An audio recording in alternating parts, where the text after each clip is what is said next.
Saudara-saudari umat beriman yang terkasih dalam Kristus, bacaan kita pada minggu ke-24 ini berkenaan dengan mengampuni orang-orang yang menyakiti kita dan berdamai dengan mereka. Ketiga bacaan hari ini mengingatkan kita akan jalan menuju pengampunan, belas kasihan, dan rekonsiliasi, serta menantang kita untuk menjalaninya, satu-satunya jalan menuju kehidupan.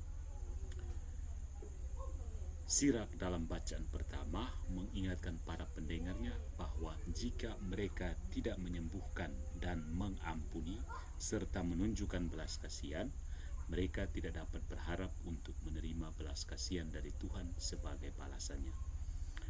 Adalah tidak bijaksana untuk menyimpan dendam dan bijaksana untuk memaafkan karena masa hidup kita sangat singkat dan nasib kekal kita ditentukan oleh bagaimana kita mengampuni, bagaimana kita berupaya untuk berdamai dengan mereka yang menyakiti kita, dan bagaimana kita memberikan pelayanan yang rendah hati dan penuh kasih kepada mereka.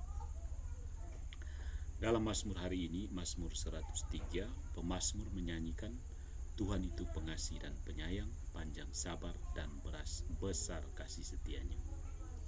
Dalam bacaan kedua, Paulus mengingatkan kita bahwa kita harus mengampuni orang lain karena kita adalah milik Kristus, yang melalui teladannya dalam mengampuni orang yang membunuhnya, mengajarkan kita bagaimana kita juga harus mengampuni.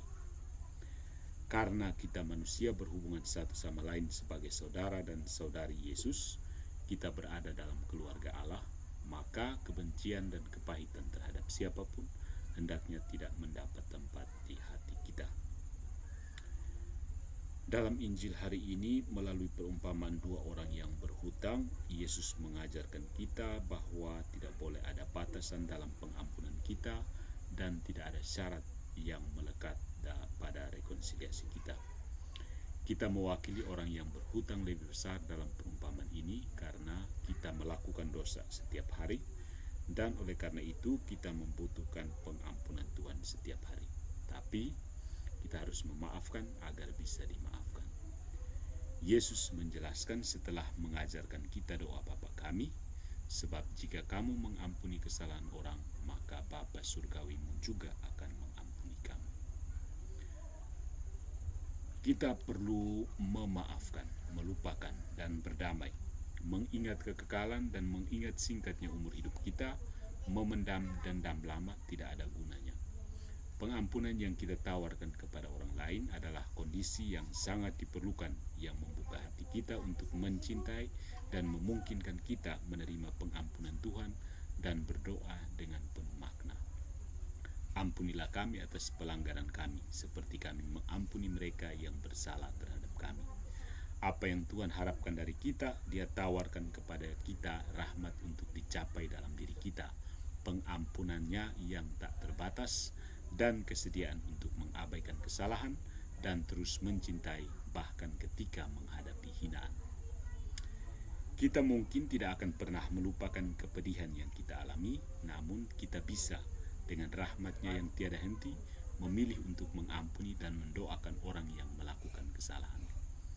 Ketika kehidupan terus berjalan dan kita mengingat sebuah kejadian yang menyakitkan dan menimbulkan kemarahan besar dalam diri kita perlu mengingatkan diri kita sendiri bahwa dengan rahmat Tuhan kita telah mengampuni orang yang menyakiti kita. Waktu memang menyembuhkan kenangan. Pengampunan akhirnya mengubah kita dari tawanan masa lalu menjadi terbebaskan dan berdamai dengan kenangan kita. Pengampunan memungkinkan kita untuk mengatasi rasa sakit, kebencian, dan kemarahan. Saat kita memaafkan, kita membuat pilihan yang menyembuhkan. Kita bisa mengampuni pelakunya dengan mendoakan berkah Tuhan dan dengan mempersembahkan orang tersebut kepada Tuhan hanya dengan mengatakan, bantulah aku dan si A untuk memperbaiki hubungan ini. Ketika kita tidak memberikan pengampunan, kita tetap menjadi korban. Ketika kita menawarkan pengampunan, kita melakukannya juga demi kesejahteraan kita sendiri. Marilah kita saling mengampuni satu sama lain.